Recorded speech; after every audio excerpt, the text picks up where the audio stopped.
जय हिंद दोस्तों। तो आज अपन पढ़ेंगे विज्ञान शिक्षण के बारे में। विज्ञान शिक्षण का पार्ट नंबर 2 है। इससे पहले अपन पार्ट नंबर 1 देख चुके हैं, जिसमें अपन विज्ञान का अर्थ है, विज्ञान की परिभाषा है, विज्ञान की प्रकृति है, विज्ञान के उद्देश्य है, विज्ञान के प्राथमिक क्षेत्र के उद्देश्य, विज्ञान के उच्च प्राथमिक क्षेत्र के उद्देश्य, विज्ञान के माध्यमिक क्षेत्र के उद्देश्य, विज्ञान के शैक्षिक उद्देश्य और अपने शैक्षणिक उद्देश्य, इन दोनों में अंतर, ये सारी चीजें अपन फर्स्ट पार्ट में कवर कर चुके हैं। आज अपन देखेंगे विज्ञान शिक्षण के अनुदेशनात्मक उद्देश्य। क्या होते हैं अनुदेशनात्मक उद्देश्य? वो उद्देश्य जो कक्ष के दौरान, पढ़ाने के दौरान प्राप्त किए जाते हैं टीचर के द्वारा।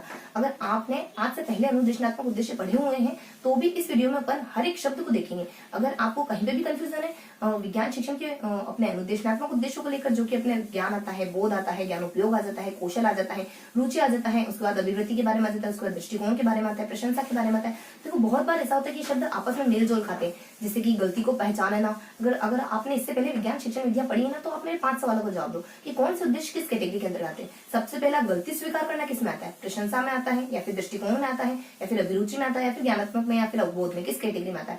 या फिर गलती स्वीकार करने के बाद गलती में सुधार करना किसके अंतर्गत आता है? या फिर विज्ञान परिषद में भाग लेना किसके अंतर्गत आता है? या फिर लघु विधि का उपयोग करना, यानी कि हमें कोई भी समस्या सोल्व करनी है तो छोटी से छोटी विधि का उपयोग करना किसके अंतर्गत आएगा? वैज्ञानिक दृष्टिकोण के अंतर्गत, या प्रशंसा के अंतर, या फिर अपने अवबोध के अंतर्गत आएगा, या फिर कौशल के अंतर्गत आएगा? किस विधि के अंतर्गत आएगा ये? और नेक्स्ट क्वेश्चन आ जाता है अपने लघु विधि के साथ साथ दूसरों के विचारों का आदर करना। ये बात किसमें आती है, यानी ये उद्देश्य किस कैटेगरी के अंतर्गत आता है? तो अगर इन पांचों में से आप सबको अगर इन पांचों में से किसी एक में भी कंफ्यूजन है तो इस वीडियो को पूरा देखिएगा। इसमें अपन हर एक शब्द को अच्छे से डिफाइन करेंगे, बिल्कुल सेपरेटली डिफाइन करेंगे कि इसके अंतर्गत कौन सा आता है, इसके अंतर्गत कौन सा आता है। तो आज के बाद आपको कंफ्यूजन की स्थिति में कभी नहीं रहना पड़ेगा। तो लेट्स बिगिन, शुरू करते हैं अपन विज्ञान शिक्षण के अनुदेशनात्मक उद्देश्य। देखो हर बार ये क्वेश्चन हमेशा कभी ना कभी एग्जामिनेशन में तो बन ही जाता है, और हमेशा हमारे दिमाग में ये घंटी बजती है कि कहीं इसका उद्देश्य इसमें ना हो जाए, कहीं इसका उद्देश्य इसमें ना हो जाए। तो ये कंफ्यूजन हमेशा के लिए आज दूर कर दो। तो चलो अपन शुरू करते हैं अनुदेशनात्मक उद्देश्य के बारे में। तो विज्ञान शिक्षण के अनुदेशनात्मक उद्देश्य आज पढ़ेंगे अपन। विज्ञान शिक्षण के अनुदेशनात्मक उद्देश्य, अनुदेशनात्मक उद्देश्य, विज्ञान शिक्षण के अनुदेशनात्मक उद्देश्य। अनुदेशनात्मक उद्देश्य बेसिकली अपन देखेंगे कुछ 7 उद्देश्यों के बारे में देखेंगे। देखो कौन कौन से उद्देश्य होते हैं, सबसे पहले तो अपन देख लेते हैं और देख लेते हैं। सबसे पहले उद्देश्य होता है हमारा ज्ञान, देन होता है अपना बोध, देन होता है अपना अनुप्रयोग। आज से पहले मैं जानती हूँ आपने बहुत ही बार पढ़े होंगे इनको, लेकिन आज बिल्कुल क्लियर पढ़ेंगे अपन। ना तो इसका कभी इसमें मिस होगा, ना कभी इसके अंदर ट्विस्ट होगा, यानी कि चीजें बिल्कुल क्लियरिटी के साथ हमें याद होगी। और जो क्लियरिटी होती है ना, तो अपने आप में कॉन्फिडेंस आता है। तो ज्ञान आता है, उसके बाद अवबोध आता है, उसके बाद अनुप्रयोग आ जाता है, उसके बाद 2 से 3 लगभग उद्देश्य और होते हैं, अपने कुछ खास उद्देश्य होते हैं, जैसे कि कौशल है। कौशल तो आप बहुत अच्छे तरीके से जानते हो। उसके बाद रुचि आ जाता है, रुचि के बाद नेक्स्ट कुछ 2 उद्देश्य और आ जाते हैं अपने। रुचि के बाद प्रशंसा आ जाता है, रुचि के बाद प्रशंसा आता है, रुचि के बाद प्रशंसा आ जाता है। नेक्स्ट अपने आ जाता है वैज्ञानिक दृष्टिकोण आ जाता है। दृष्टिकोण को अपन वैसे अभिरुचि भी कहते हैं। दृष्टिकोण को अभिरुचि वाले उद्देश्यों के नाम से भी जाना जाता है। नेक्स्ट अपने रुचि वाले उद्देश्यों को किस नाम से जानते हैं? देखो रुचि वाले उद्देश्यों को अपन अभिवृत्ति, यहाँ जाता है अपने रुचि वाले उद्देश्यों को। अगर एक और नाम देखें अपन तो इसको अभिवृत्ति के नाम से भी जाना जाता है। इसको अनुभूति या अभिवृत्ति, इन दोनों नामों से भी अपन जान सकते हैं। कभी भी आए तो हमें कंफ्यूज नहीं होना है कि रुचि है या फिर अनुभूति है। तो कौन कौन से उद्देश्य अपने ज्ञान आ जाता है, उसको बोध आ जाता है, उसको अनुप्रयोग आता है, उसके बाद कौशल आ जाता है, उसके बाद रुचि आ जाती है या फिर अनुभूति आ जाती है। और देन अपने क्या जाता है, अपने रुचि आता है, और नेक्स्ट अपने प्रशंसा आ जाता है, नेक्स्ट अपने वैज्ञानिक दृष्टिकोण आ जाता है। रुचि हो गया, अपने प्रशंसा हो गया, वैज्ञानिक दृष्टिकोण हो गया। तो इनमें फटाफट से अपन देखना शुरू करते हैं कि कौन कौन से उद्देश्य आते हैं। सबसे पहले अपन ज्ञान में देखेंगे, फिर अवबोध में देखेंगे, फिर अनुप्रयोग में देखेंगे। तो लेट्स बिगिन, शुरू करते हैं अपन। सबसे पहले आ जाता है ज्ञान। देखो ज्ञान में क्या क्या आता है? ज्ञान में तो आप बहुत ही बेहतरीन तरीके से जानते हो, प्रत्यास्मरण और प्रत्याभिज्ञान। प्रत्यास्मरण इन चीजों को सिर्फ याद करना, और प्रत्याभिज्ञान यानी चीजों को सिर्फ पहचानना। अगर आपको यहाँ दिया हुआ है कि इसके भारत है, या फिर राजस्थान है, या फिर दिल्ली है, या फिर दिल्ली, इन तीनों में से आपको कोई एक टिक करना हो, तो ये क्या है? प्रत्याभिज्ञान के अंदर आएगा। प्रत्यास्मरण यानी कि हमें खुद अपने नॉलेज के आधार पर चीजों को याद करके लिखना है। तो ये थोड़ा सा डिफरेंस होता है इन दोनों में। तो प्रत्यास्मरण और प्रत्याभिज्ञान अपन जानते हैं, ये तो अपन बहुत बेहतरीन तरीके से जानते हैं। उसके बाद अवबोध आ जाता है। अवबोध के अंदर देखो बहुत सारी चीजें आती है, अवबोध आ जाता है। अवबोध वैसे तो हम ये भी अच्छी तरीके से जानते हैं, जैसे कि संबंध है, तुलना है, प्रत्यक्षीकरण है, और चीजों को आपस में कंपेयर करना है। ये सारी चीजें इसके अंतर्गत आती है। भेद करना, विश्लेषण करना, विभेदीकरण करना है नहीं, लेकिन हमें स्पेसिफाई देखना है। इन चीजें हमें कभी नहीं भूलना है। देखो कभी हम कंफ्यूजन की स्थिति में ना, चीजें हमारे माइंड में इतनी क्लियर हो कि बिल्कुल हमें एक्यूरेट पता हो कि एक शब्द भी अगर इसका पूछ ले तो हम दूसरे वाले उद्देश्य में ना भटके। देखो क्या था वो, देखो अगर ट्रिक से चीजों को देखें तो इसके अंदर एक ट्रिक आ जाती है कि तुमने देखो एक मान लो एक बीवी थी, और देखो कुछ ट्रिक थोड़ी हिस्टोरिकल ट्रिक है। इसमें आता है अपने के एक पत्नी के साथ तुमने देखो पत्नी के किसी और के साथ संबंध थे, तो तुमने यहाँ आता है अपने के पत्नी की किसी और के साथ संबंध है तुम्हारी पत्नी के, तो इस वजह से तुम्हारा तलाक हो गया, क्योंकि तुमने ना संबंधों में तुलना करी थी। एक यहाँ पे पति पत्नी के बीच में झगड़ा दिखाई देता है कि तुमने संबंधों में तुलना करी होगी, इस वजह से तुम्हारा तलाक हो गया, और अब तुम्हारा व्याख्या करना या फिर तुम्हारा कोई सांकेतिक उदाहरण देना कोई मायने नहीं रखता। अब तुम सफाई दे रहे हो ना, मैंने ऐसा नहीं करा ऐसा नहीं करा, अब तुम्हारा कोई मायने नहीं रखता। तो यहाँ ट्रिक क्या जाती है कि संबंधों में तुमने तुलना करी होगी, संबंधों में तुमने, देखो मैं पुष्टि के आधार पर या अनुमान के आधार पर इतना तो कह सकता हूँ कि संबंधों में तुमने तुलना करी होगी, इस वजह से तुम्हारा तलाक हो गया, मतलब वर्गीकरण हो गया, विभेदीकरण हो गया, या फिर अपने भेद यानी विभेद हो गया। और अब तुम चाहे व्याख्या करो, कितनी भी व्याख्या करो या फिर कितने भी सांकेतिक उदाहरण दो, उसका कोई मीन्स निकलता नहीं। अब तुम कितनी भी सफाई दो, कोई मीन्स निकलता नहीं, क्योंकि पहले तुमने कंपेयर क्यों करा, पहले तुमने अपने पति को उससे कंपेयर करा, तुम उससे बेहतर नहीं, उससे बेहतर नहीं, उससे बेहतर नहीं। तो देखो ये स्टोरी एक बार तुम्हारे माइंड में बैठ गई ना, अब चीजें कभी बुलाने अब चीजें कभी भूलने वाले नहीं हो तुम। देखो क्या होता है कि संबंध में तुमने तुलना करी होगी, मैं पुष्टि से कह सकता हूँ, मैंने पुष्टि से पुष्टि करके कह रहा हूँ या फिर अनुमान के आधार पर कह रहा हूँ, कैसे भी कह रहा हूँ, लेकिन मुझे इतना तो पता चल गया कि तुमने संबंधों में तुलना करी, तुमने संबंधों में तुलना की है, इसलिए तुमने संबंधों में तुलना की है, इसलिए क्या जाता है, इसमें भेद आ जाता है, इस वजह से वर्गीकरण आ जाता है, इस वजह से वर्गीकरण हो गया या फिर विभेद हो गया या फिर विश्लेषण हो गया, इसलिए मतलब कि तुम्हारा तलाक हो गया। ये सारी चीजें पृथक करने जैसे ना, तो वर्गीकरण, भेद या फिर विश्लेषण हो गया। अब व्याख्या करने का, और सफाई देने का, अब व्याख्या करने का या फिर सांकेतिक उदाहरण बताने का, सांकेतिक उदाहरण देने का, सांकेतिक उदाहरण देने का कोई मीन्स नहीं निकलता, कोई मीन्स नहीं है। तो ये अपने ट्रिक है, इससे अपन देखने के सारी चीजें करो जरूरी, पुष्टि करना आ जाता है, अनुमान लगाना आ जाता है, संबंध बताने आ जाता है, उसका तुलना करना आ जाता है, इसलिए क्या हो गया, वर्गीकरण हो गया, यानी कि चीजों को विभेद करना आ जाता है, उसको विभेद करना, वही वर्गीकरण, चीजों को क्लासिफाई करना, विभेद करना, चीजों को अलग करना, विश्लेषण करना, चीजों को तोड़ना। अब व्याख्या करना भी इसके अंतर्गत आ जाता है, उसके बाद सांकेतिक आ जाता है, मतलब कि संकेतों का उपयोग करना इसके अंतर्गत आ जाता है, उसके बाद अपने उदाहरण देना आ जाता है, ये सब इसके अंतर्गत आ जाता है। और नेक्स्ट मीन्स तो कुछ आते हैं, तो ये सारी चीजें, इनके अलावा ऐसा कोई शब्द नहीं है जो इससे बाहर जाता हो, यानी कि ये सारे जो शब्द थे वो बहुत से जुड़े माने जाते हैं।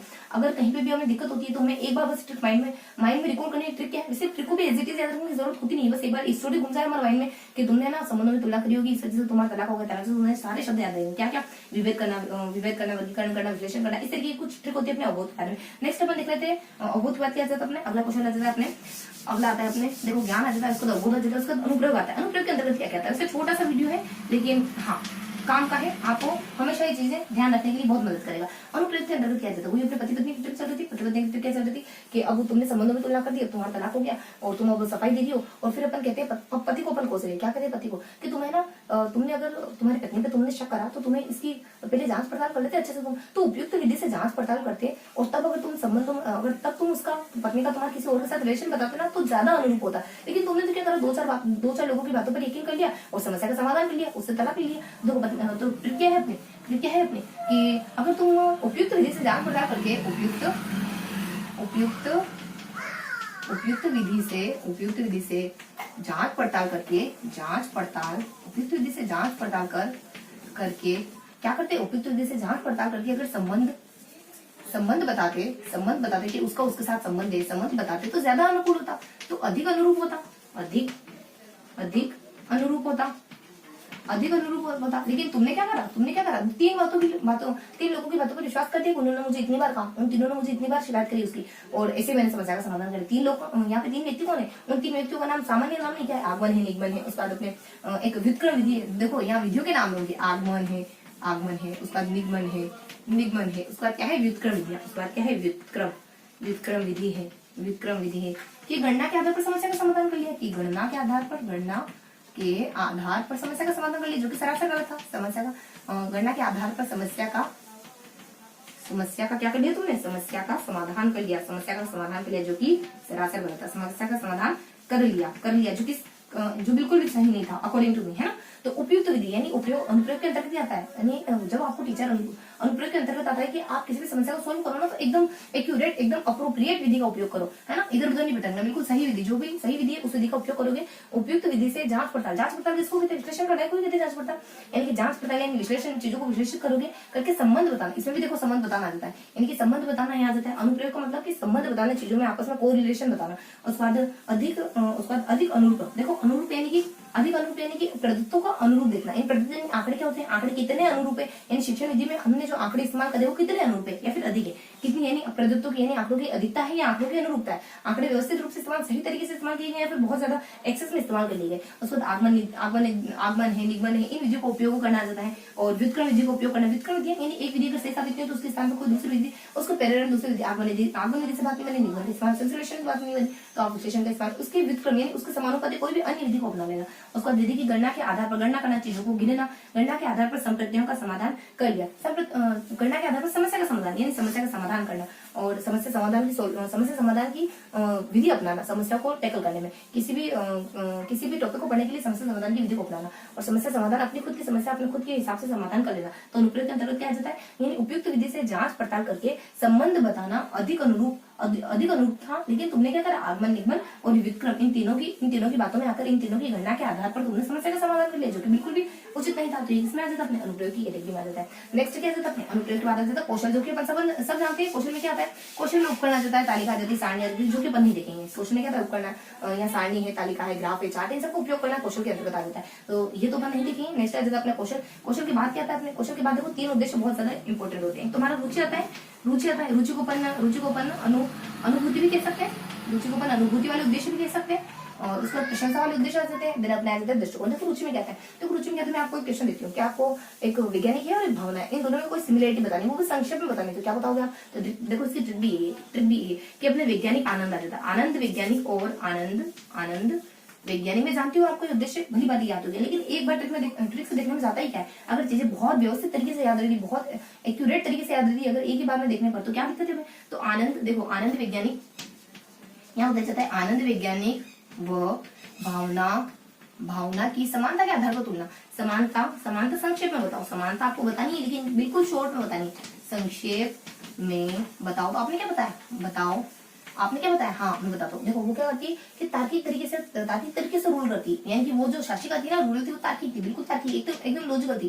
तार्किक या फिर अपने तालिकाओं को प्रयोग करना, तार्किक और उसके बाद तार्किक शासिका थी यानी रूलर थी, यानी कि इसमें स्लाइडर का इस्तेमाल करना, स्लाइड रूलर का इस्तेमाल करना ही आता है। देखो आनंद यानी कि चीजों में विज्ञान को पढ़ने में आनंद की अनुभूति करना, वैज्ञानिक दृष्टिकोण का विकास हो जाना, यानी कि भावना यानी कि विज्ञान के प्रति अनुभूति फील करना, यानी भावना फील करना। उसके बाद यहाँ जाता समानता बताना मतलब कि जो एक जैसे चित्र है, प्रारूप है, इनमें सिमिलरिटी बताना, समानता इसमें बताना, यानी विज्ञान के अन्य भावना, यानी विज्ञान को पढ़ने में भावना फील करना, अनुभूति फील करना, अच्छा एहसास फील करना, खुशी फील करना। समानता उसका संक्षेप में यानी कि चीजों को एकदम शॉर्ट करने लग जाना, क्योंकि अब हमारी रुचि आ गई तो संक्षेपीकरण की स्थिति में आ गए। अब हमें चीजें लेंदी नहीं लगती, अब हम चीजों को शॉर्ट कर देते हैं, अब चीजें हम पे हावी नहीं पड़ती बल्कि हम चीजों पे हावी करने लग जाते हैं। उसका संक्षेप में बताओ, ताकि क्या हो, तार्किक। देखो यहाँ पे अपन तार्किकता का इस्तेमाल करते हैं, तार्किक के साथ साथ तार्किक चीज कौन सी होती है, सारणियां क्या होती है, बिल्कुल एप्रोप्रिएट होती है, बिल्कुल तार्किक होती है, बिल्कुल लॉजिकल बातें करती है सारणियां, तभी तो अपन सारणी देख के पढ़ते हैं बहुत सारी चीजें। तो तार्किक से अपन सारणी भी बता सकते हैं, तार्किक से तो तालिका या सारणी भी कह सकते हैं, तालिका या सारणी, तालिका सारणी का इस्तेमाल करने लग जाना, रूलर यानी स्लाइडर और रूलर का इस्तेमाल करने लग जाना, एक उपकरण होता है स्लाइडर रूलर, उसका इस्तेमाल करने लग जाना।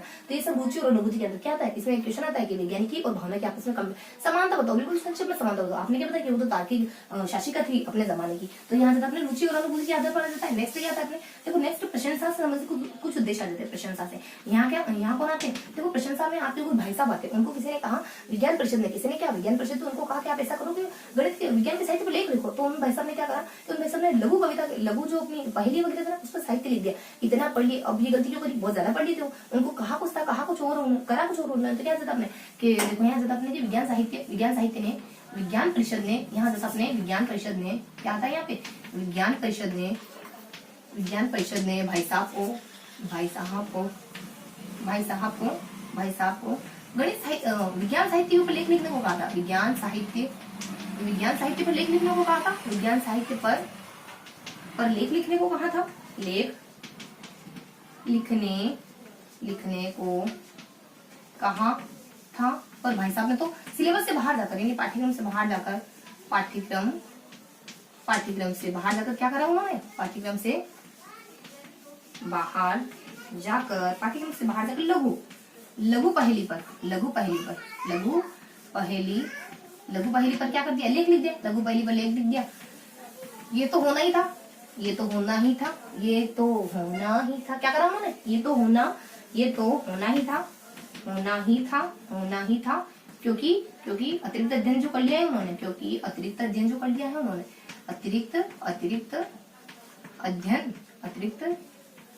अध्ययन जो कर लिया है उन्होंने, कर लिया है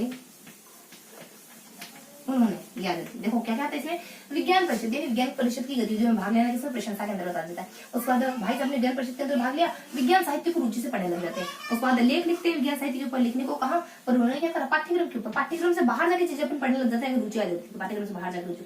उसके बाद लघु, यानी कि लघु विधि का, छोटे से छोटे, देखो मैंने क्वेश्चन पूछा था तुम्हें, लघु विधि का उपयोग कहाँ होता है, तो लघु विधि का उपयोग अपनी प्रशंसा के अंतर्गत होता है। जब अपन प्रशंसा की कंडीशन में आ जाते हैं ना, कौन सा उद्देश्य है प्रशंसा, लगभग अपने लास्ट जो उद्देश्य आता है प्रशंसा वाला, रुचि वाला और दृष्टिकोण वाला, इनकी जो उच्च स्तर के उद्देश्य होते हैं ना, उसके अंतर्गत आ जाता है लघु विधि का उपयोग करना। तो लघु विधि का उपयोग करना, उसके बाद अपने पहली पर, यानी पहले सॉल्व करना, विज्ञान की लेख लिखना वगैरह आ जाता है। और होना ही था, क्योंकि अतिरिक्त अध्ययन, यानी कि बहुत ज्यादा एक्सेस स्टडी करने लग जाना, विज्ञान को टीचर के द्वारा नहीं बताया गया, 3-4 घंटे बैठ के पढ़ रहे हैं, तो अतिरिक्त अध्ययन कर लिया था उन्होंने, बस किया जाता है इसमें। तो विज्ञान परिषद आ जाता है। नेक्स्ट अपने विज्ञान साहित्य पे लेख लिखना आ जाता है। उसके बाद अपने पहले सॉल्व करना जाता है। उसके बाद लघु कहानी का इस्तेमाल, लघु विधि का इस्तेमाल करना जाता है किसी चीजों को सॉल्व करने में। उसका अतिरिक्त अध्ययन करना जाता है। ये सब इसमें आता है प्रशंसा के अंदर। अब हमारा लास्ट बच जाता है जो अपने वैज्ञानिक दृष्टिकोण। देखो वैज्ञानिक दृष्टिकोण के अंदर क्या कहता है, बिल्कुल एक्यूरेट देखिए वैज्ञानिक दृष्टिकोण में क्या आता है।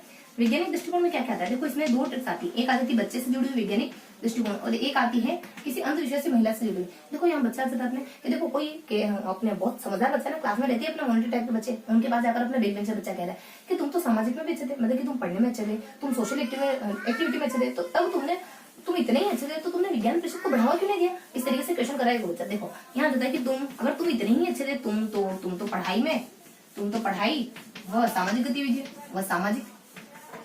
सामाजिक गतिविधियां दोनों में बेहतर थे, गतिविधियां दोनों में बेहतर थे। फिर तुमने विज्ञान परिषद की गतिविधियों को बढ़ावा क्यों नहीं दिया। फिर तुमने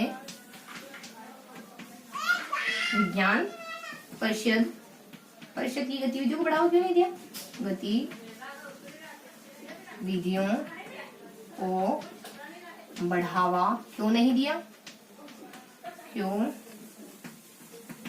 नहीं दिया, ये आ जाती है अपनी ट्रिक। देखो तुम तो पढ़ाई में मतलब कि इसमें पढ़ाई से 2-3 चीजें आ जाती है कि बच्चों को ना परीक्षा देना, मतलब पढ़ाई अच्छी लगती है उसको, तो बच्चों को यहाँ परीक्षा देना पसंद होने लग जाता है। क्या परीक्षा पसंद होने लगती है, परीक्षा पसंद करने लग जाता है बच्चा। यहाँ टीचर को पसंद करने लग जाता है बच्चा, टीचर को पसंद करने, ये बहुत रेयर कंडीशन होती है कि टीचर से जुड़ाव हो, टीचर के साथ मधुर संबंध स्थापित हो जाते हैं यहाँ टीचर के साथ वैज्ञानिकता में अपने। और क्या होता है परीक्षा टीचर देना पसंद करना। और उसको कालांश, यानी कि अपने जो कालांश बचता है ना, यहाँ टाइम पीरियड रहता है किसी भी शब्द का पढ़ाने, उसमें एंजॉय करने लग जाता है बच्चा। अगर वैज्ञानिक दृष्टिकोण फील हो गया तो, वैज्ञानिक दृष्टिकोण उसके अंदर बिल्ट हो गया तो यहाँ ज्यादा परीक्षा पसंद करने लगा, टीचर पसंद करने लग जाता है, उसका कालांश को पसंद करने लग जाता है। और सामाजिक में लोगों के साथ हिल मिलकर रहना पसंद करने लग जाता है। यहाँ जाता अपने देखो यहाँ अपने एक बार गलती बताइए, अपने गलती स्वीकार करना पीछे, चलो यही आगे आ जाएगा अपना। परीक्षा आ जाता है उसको, टीचर आ जाएगा उसको, कालांश आ जाएगा उसको, सामाजिक यानी कि लोगों की सराहना करने लग जाता है। सराहना यानी लोगों की प्रशंसा। अगर आप अंदर से क्लियर होते हो ना, अंदर से आप साफ सुथरे हो, आपका आईना साफ है तो आप दूसरों की भी तारीफ करोगे। आईने पर बहुत सारे दाग लगे तो दूसरों के, आपके मुंह से दूसरों के लिए बुराई निकलेगी, दूसरों के लिए अच्छी बात निकलेगी नहीं। तो यहाँ क्या जाता है, सराहना करना जाता है, दूसरों की प्रशंसा करने लग जाते हो, क्योंकि आपका दृष्टिकोण, आपका विजन एकदम क्लियर है। तो आप दूसरों की सराहना करने लग जाते हो, दूसरों के समय बिताना आपको अच्छा लगता है, दूसरों की सराहना करते हो, दूसरों की हेल्प करते हो, सहायता करते हो। अगर वैज्ञानिक दृष्टिकोण आपके अंदर बिल्ट हो गया तो है ना, देखो ये चीजें भी इसके अंदर आती है। कैसी लगती है, थोड़ी दार्शनिक टाइप की लगती है, लेकिन ये वैज्ञानिक दृष्टिकोण के अंतर्गत आती है। सामाजिक दोनों में अच्छे थे, दो लोगों की, यानी अपने जो कलीग्स होते हैं, कलीग्स तो क्या होते हैं ऑफिस के होते हैं, अपने जो सहपाठी वगैरह होते हैं ना, उनकी सहायता करना जाता है। उसके बाद उनकी सहायता करना और उनकी सराहना करना वगैरह जाता है। उसके बाद सामाजिक और दोनों में ही बेहतर थे। और तुमने विज्ञान परिषद की गतिविधियों को बढ़ावा देना, तो विज्ञान परिषद की गतिविधियों को बढ़ावा देना आता है, विज्ञान परिषद की गतिविधियों को बढ़ावा देना इसमें आ जाता है। तो ये था अपने वैज्ञानिक दृष्टिकोण में। एक और चीज आती है इसमें, देखो एक अंधविश्वासी महिला भी आती है इसमें। अंधविश्वासी महिला कैसे थी, यानी हमें साध्यों से ये जानकारी पता चली। देखो उसके बाद और दूसरों के विचारों की कहाँ देख रहे थे अपन, हाँ ये देख रहे थे अपने। अब अपने को देखना है, यहाँ देख रहे थे अपन। एक और इसकी ट्रिक आती है अपने कि साध्य से पता चला, साध्य मतलब साक्ष्य से, साध्यों से पता चला कि हाँ। और अपने देखो अपन देख रहे थे, देखते हैं। साध्य से पता चला कि, देखो साध्य से क्या पता चला कि वो जो महिला है ना, साध्य से पता चला कि भावना सभी पहलुओं का अध्ययन से पता चला। साध्य से पता चला कि सभी पहलुओं को देखने के बाद, साध्य से पता चला कि सभी पहलुओं के बावजूद भी, सभी